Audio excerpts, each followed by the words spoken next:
Hey guys, welcome to the Massive Iron Channel. I'm Steve Shaw. In this video, I'm going to answer the question, should you trust the workout system of a steroid using coach or bodybuilder or powerlifter, etc.? Before I get into that topic, if you have any questions or comments, drop them down below. The best topic ideas I turn into videos just like this. All right, this is a pretty common question on the internet, and I don't think I've ever made a video about it, but I was thinking about it last night, and I figured it was time. Um, I believe I was watching a video by Sean Nalawani talking about some people that came out of the closet with their TRT use. And the question invariably is, and a lot of times you see some natural mouths, like Stuart McRobert, the hard gainer guy, come out and say, oh, you should never trust the workout of a steroid using monkey or whatever he's saying. I'm probably putting words in his mouth, but you know how the argument goes, right? Steroid users have nothing to teach you because they're enhanced, etc. I mean, really, the honest truth is this is really oversimplification. If we look at a pool of anybody that takes TRT or steroids or enhancements or whatever, and then the natural pool, there's a whole lot of knuckleheads in both pools. Let's just get that straight, right? There's a lot of shit everywhere. It's not limited to an enhanced lifter. It's not limited to a natural lifter. There's a whole lot of shit floating around the toilet bowl of YouTube fitness and the fitness world in general.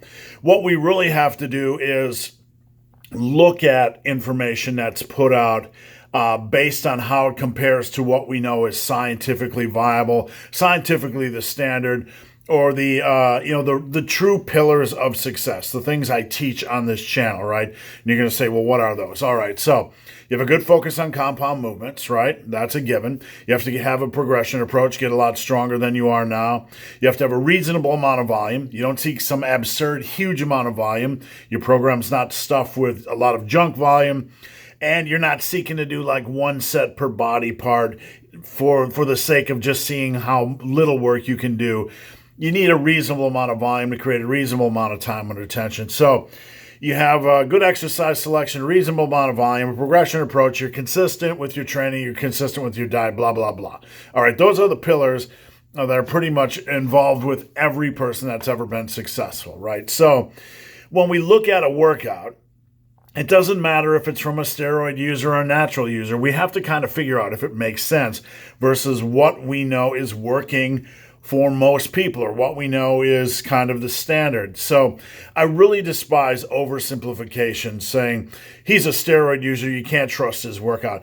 One of the biggest issues I find, and this is kind of a bigger issue, is that people will want to train like how a top-level bodybuilder or powerlifter or trainer is training now, right?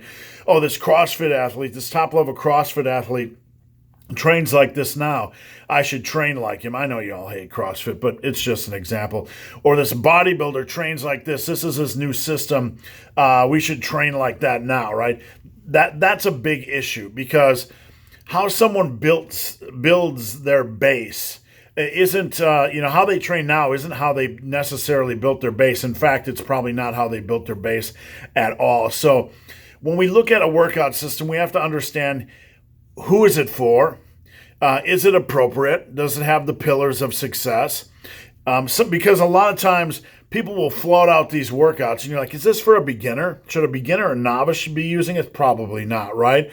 Then who should be using it? Intermediate? It looks kind of advanced. So we have to kind of break it down into pieces or parts. But the real honest answer to this question is, when we start to get into asking, should you trust the workout of a steroid user? It's really a ridiculous question.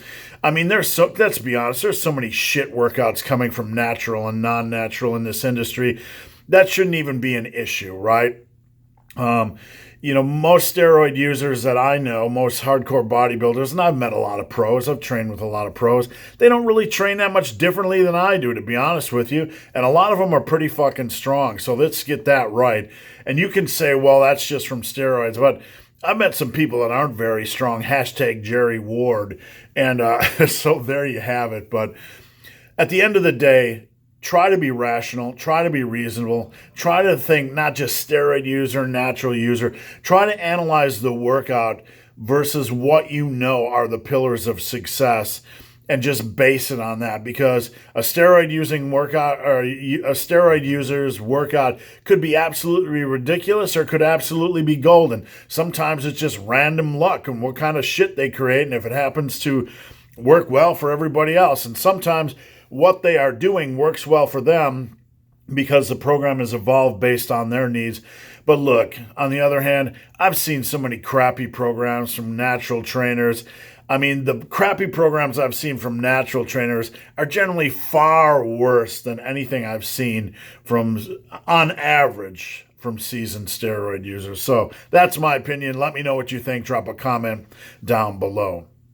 So guys, hope this video has been of some help. If you have any questions or comments, drop them down below. If you made it this far in this video and have yet to subscribe to my channel, please do. I'd appreciate the support. So guys, as always, thanks for watching. Have a great day.